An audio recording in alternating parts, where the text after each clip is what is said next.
Olá pessoal, eu sou o André Valente, serei seu professor na disciplina de Artes na área de Linguagens e suas tecnologias. Na aula de hoje, vamos falar sobre o acesso às artes na era digital. Vamos entender de que forma as novas tecnologias de informação e de comunicação colaboram para que as pessoas tenham mais acesso a obras de arte do que no passado.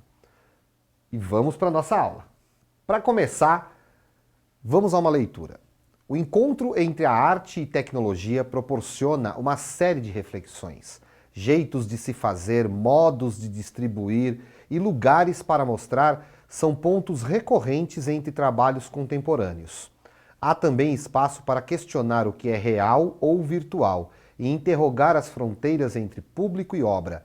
Se os artistas criam com o que têm à mão, eles estão no começo do potencial artístico das mídias digitais. Esse texto ele trouxe para a gente alguns questionamentos, essa relação entre arte e tecnologia, de que maneira a tecnologia vem aí influenciando na arte, né? Tanto no modo de se fazer arte, no suporte para a arte, como mostrar essa arte e como garantir que as pessoas possam ver essa arte, ter mais acesso a essa arte. Tudo isso está nessa relação entre arte e tecnologia. Então, vamos começar aí pensando algumas questões, né? Por que nós nos interessamos por artes? Você já parou para pensar? Né? A arte faz parte da vida de todos nós. E por que nós nos interessamos por artes? Por que nós gostamos de assistir a filmes, a séries, ouvir músicas, ir a uma exposição, frequentar museus, ir ao teatro? Por que nós nos interessamos por artes? Essa é uma questão importante aí para esse assunto. É possível viver sem arte? Será que tem alguém no mundo, alguma sociedade que vive totalmente sem artes? Eu posso te responder, com certeza não. Por que não? Porque a arte ela é uma atividade que está presente na história da humanidade desde o início. Desde que o ser humano se entendeu assim, como ser racional, como ser capaz de transformar o que está ao seu redor, como ser pensante, é que nós, humanidade, produzimos arte. Então não existe nenhuma sociedade sem nenhum tipo de produção artística. Qual é a utilidade das artes em nossas vidas? Já que ela está tão presente, para que serve a arte nas nossas vidas? Qual é o seu efeito? O que ela faz nas nossas vidas? O que fazemos para termos acesso às artes? Essa é uma questão importante aqui. Como é que nós fazemos para garantir esse acesso? Nós podemos ir ao cinema. Hoje nós temos também o acesso através dos meios digitais. Mas qual é a nossa forma de buscar o contato com a arte? Tudo isso está na aula de hoje também. O que os artistas fazem para tornar as suas obras acessíveis hoje em dia? Essa é a questão que a gente vai começar aqui a falar sobre esse assunto, do acesso às artes na era digital. Como é que os artistas hoje, em plena era digital, estão fazendo para que as pessoas possam ter contato com as suas obras de arte? Será que as novas tecnologias de comunicação, informação, as redes sociais, a internet, será que tudo isso está colaborando para que as pessoas possam ter mais acesso às artes? Tudo isso para você pensar na aula de hoje, hein? Então vamos lá. Olha só, desde o início da história da humanidade, o homem tem contato com a arte, Então uma das primeiras manifestações de arte foi a arte chamada de pré-histórica. Essa arte que se manifestava ali, nas cavernas, por exemplo. Então nós temos aí as pinturas em cavernas. Os homens pintavam ali. E as pessoas que viviam naquela época podiam ver também essas pinturas. Só que elas ficavam ali, fechadas naquelas cavernas, escondidas ali. Inclusive, a gente só conhece essas pinturas porque depois de muitos séculos elas foram descobertas e foram reveladas para nós. Mas elas ficaram durante séculos escondidas ali. Já na antiguidade, a arte vai ganhar outras finalidades também, tá?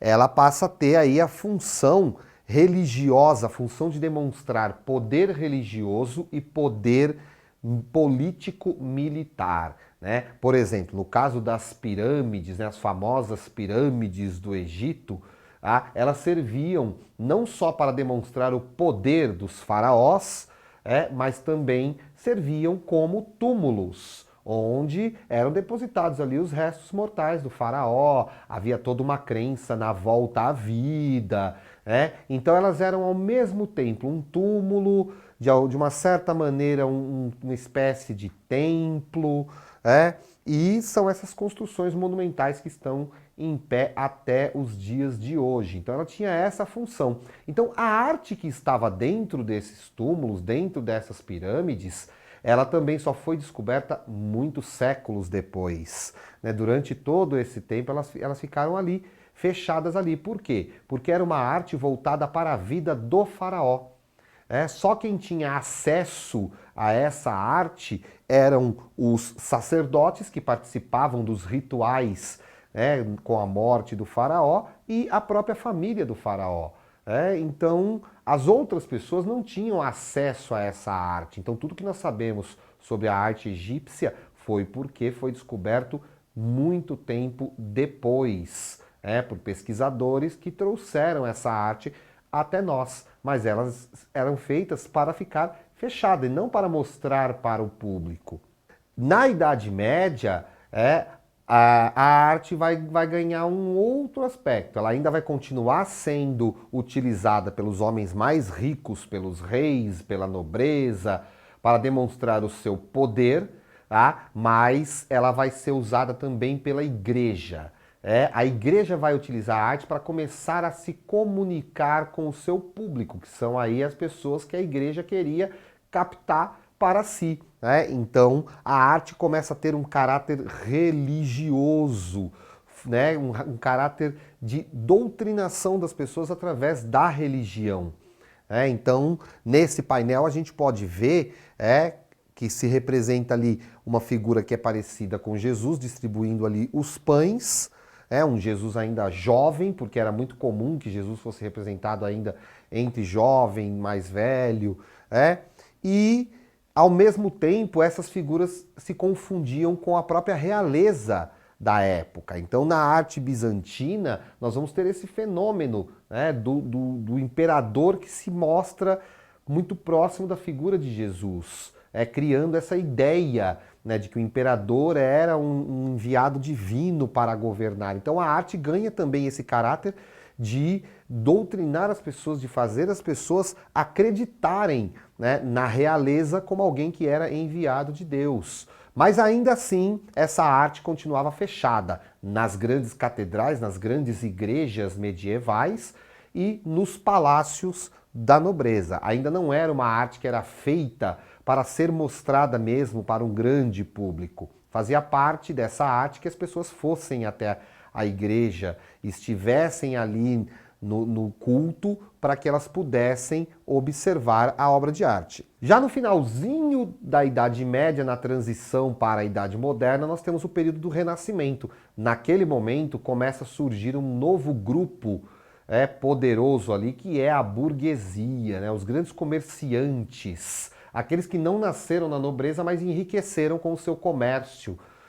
E nesse contexto, essa burguesia vai começar a financiar os artistas. Para quê? Porque elas queriam se aproximar da riqueza da nobreza. Então a burguesia já entendia que a arte era uma forma de mostrar o seu poder, mostrar a sua cultura, mostrar a sua inteligência, ostentar a sua riqueza e com isso ir se apresentando para as pessoas como uma classe de prestígio. Porém, as obras de arte ainda tinham esse caráter particular, elas eram feitas para esses senhores da burguesia. Por exemplo, nesse quadro famoso, o casal Arnolfini, do Jan van Eyck, a gente vê aí o próprio casal Arnolfini, que está ali no momento do noivado, celebrando o seu noivado. E a gente percebe que era um homem rico, né? Tem ali um lustre, as roupas que eles usam, e esse retrato era uma espécie de documento, que ficava ali exposto na própria casa da pessoa para mostrar para quem chegasse, olha como eu sou uma pessoa culta, olha como eu tenho dinheiro para pagar um artista para pintar o meu retrato. Então a arte ganha também esse caráter do poder econômico. Essa burguesia vai começar a financiar os artistas para vender a sua imagem. Esse fenômeno ficou conhecido como mecenato. Então a arte começa a ter uma relação com o poder econômico nesse momento.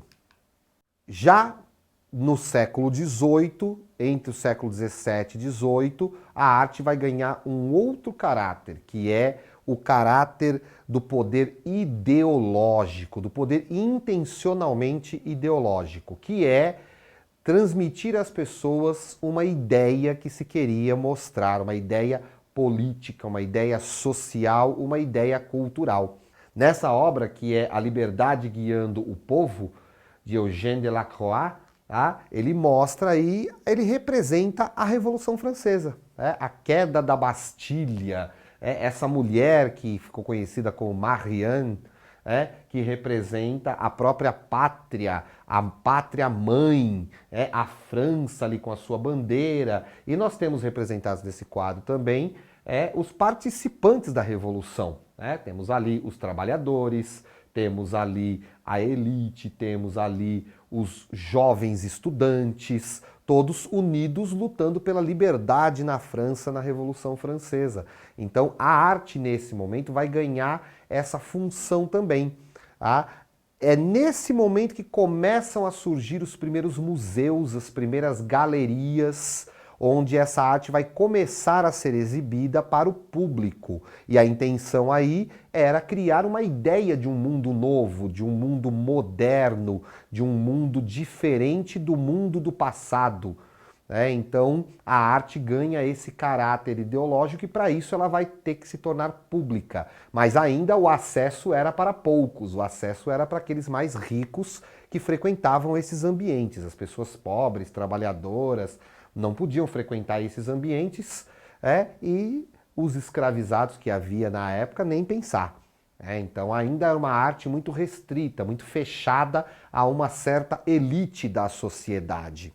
E aí nós chegamos na próxima grande mudança. A próxima grande mudança ela vai acontecer só no final do século XIX, na virada para o século XX, quando esse mundo moderno começa a entrar em crise. E aí nós temos aqueles movimentos que ficaram conhecidos como movimentos de vanguarda, do início do século XX, o cubismo, o surrealismo, o dadaísmo, o fauvismo, alguns desses movimentos que começaram a criticar a própria arte. Então, nesse momento, a arte ela vai deixar de ser apenas a representação do poder dominante, do poder que comanda tudo e passa a ter críticas a esse poder, passa a ter críticas à sociedade e até mesmo à própria ideia de arte. Então, essa arte que ficou conhecida como arte moderna, ela já marca um olhar que vai ficar conhecido como pós-moderno, uma crítica à sociedade. Essa arte ela vai começar a ser exposta em eventos de arte moderna, em eventos que vão começar a mostrar para as pessoas as novas ideias. Então é uma arte que vai se tornar um pouco mais acessível, não está fechada só nas academias, nas galerias, nos museus, como a arte ali do século XVIII, XIX. Essa arte começa a ser frequentada, ser exposta em salões, em lugares em que as pessoas estavam ali para se divertir e também para ver arte. Então começa a ter ali os saraus de música, os eventos que reuniam pessoas ainda da alta sociedade para ver essa arte, mas já tendo que encarar uma arte que visava chocar essa sociedade. E finalmente nós chegamos na era pós-moderna, na era contemporânea, no nosso tempo. Estamos aqui no nosso tempo. O que aconteceu? A tecnologia da década de 60, de 1960 para a atualidade, ela veio avançando e ela veio também avançando no campo das artes. Então a arte também se tornou tecnológica, a arte também se tornou digital. E com o advento da internet a partir dos anos 90, a arte então começa a se tornar cada vez mais acessível. Esse movimento da arte se tornando mais acessível, ele já vinha acontecendo no século XX, com a arte urbana, a arte de rua, a arte que passa a ser vista fora dos ambientes que antes eram dedicados à arte, passa a frequentar as ruas. Com a internet, com os meios digitais, a arte vai passar a ser acessível através também desses veículos de comunicação. Então as pessoas podem visitar galerias, museus, exposições, podem ver obras de arte na internet e passam a ter mais contato. E cada vez mais a arte vem ganhando esse espaço, a ponto até de criar realidades virtuais, como essa que vocês estão vendo aí. Personagens que, por exemplo, artistas que já se foram, que já partiram e que são apresentados em palcos para que as pessoas possam ver como se eles estivessem presentes. Olha onde nós chegamos, a arte criando novas realidades. E com a chegada aí do metaverso, a tendência é que as pessoas possam frequentar esse espaço virtual e ver cada vez mais exposições de arte, apresentações musicais, teatrais, como se estivessem no local mesmo e sem sair de casa, apenas com acesso pela internet. Então, a tecnologia digital, ela vem ampliando esse acesso à arte, esse contato com a arte. Então nós saímos lá das cavernas, da era primitiva, quando a arte ficava escondida naquelas cavernas só para quem vivia ali poder ver. Passamos pela era dos castelos, dos templos, que era reservado ali às nobrezas. Passamos pela era do museu e das galerias reservadas só à elite econômica e chegamos a essa arte que está aí na internet, que está aí para o acesso de todos nós. Então, como nós vimos aí, nós saímos lá da era das cavernas, quando a arte ficava escondida nas cavernas só para quem tinha feito essa arte, para quem vivia ali naquele local, e chegamos aí até o século XVIII, em que a arte ainda era reservada a templos, túmulos, castelos, palácios fechados ali só para aquela nobreza poder ter acesso a ela, o restante do povo não tinha acesso. Passamos do século XVIII ao início do século XX, com os museus, galerias e as academias, que ainda era muito reservado só a uma elite econômica que tinha acesso a essa arte. Chegamos na segunda metade do século XX, quando a arte passa a ser estudada nas escolas, passa a ser disciplina escolar, quando a arte passa a estar nas ruas na forma de arte urbana e, finalmente, a partir do advento da internet, antes até com a televisão, já a arte já começa a aparecer e depois com a internet ela vai se tornar cada vez mais presente aí no nosso dia a dia. É o que nós vemos aí a partir dos anos 2000 com a arte digital. Que nós podemos ter contato com obras de arte através dessa tecnologia. Então a arte na era digital, ela vai ganhar esse caráter, multimídia, ela passa a ser transmitida pelas redes sociais, através de lives, vídeos, exposições virtuais e também através de sites e plataformas que nos permitem ter acesso a acervos de museus, de galerias, de escolas de arte, de academias, acesso a cursos de arte, além dos tutoriais que nos ensinam a pintar, desenhar, fazer um vídeo, enfim, e outros recursos mais, como você pode usar recursos para gravar uma música, para fazer um filme, enfim, há muitos recursos para a gente ter contato com a arte e até para produzir arte. Então, solta a vinheta de curiosidades.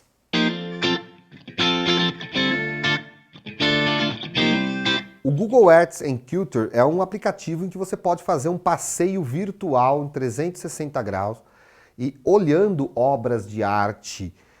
Tem também o recurso da narração de áudio, em que você vai escutando ali explicações sobre a obra de arte. Tudo isso no celular, na palma da mão. Tem também o DaleArt, né, que traz aí informações precisas e detalhadas sobre cerca de 1.300 peças de obras de arte aí de 360 museus do mundo, aí de 750 artistas diferentes. Ele é ótimo para você fazer pesquisas para trabalhos, enfim, para você ter informações boas aí sobre obras de arte. E tem também o SmartFi. O SmartFi, ele usa a câmera para escanear a obra e fornecer um perfil completo do que está exposto. Então, quando você estiver em algum local, você pode escanear ali a obra e procurar essa informação no SmartFi e saber um pouco mais sobre aquela obra que está ali na sua frente. É possível reconhecer o acervo de mais de 30 instituições ao redor do mundo. Ele é ótimo, né, para fazer visitas a museus e exposições. Você pode levar ele com você e você vai ter ali uma informação a mais daquela obra que está sendo colocada ali, além da informação que já está na exposição. Então, é isso, né? Eu espero que você tenha gostado aí da aula de hoje. Tem mais informações nos links da plataforma. Dá uma olhadinha lá, procura dar uma olhadinha nesses aplicativos e aproveite esse acesso que a tecnologia nos proporciona. E vamos para mais uma reflexão sobre a aula de hoje. Com a roupa encharcada e a alma repleta de chão, todo artista tem de ir aonde o povo está. Se for assim, assim será. Milton Nascimento. Bons estudos e até a próxima aula.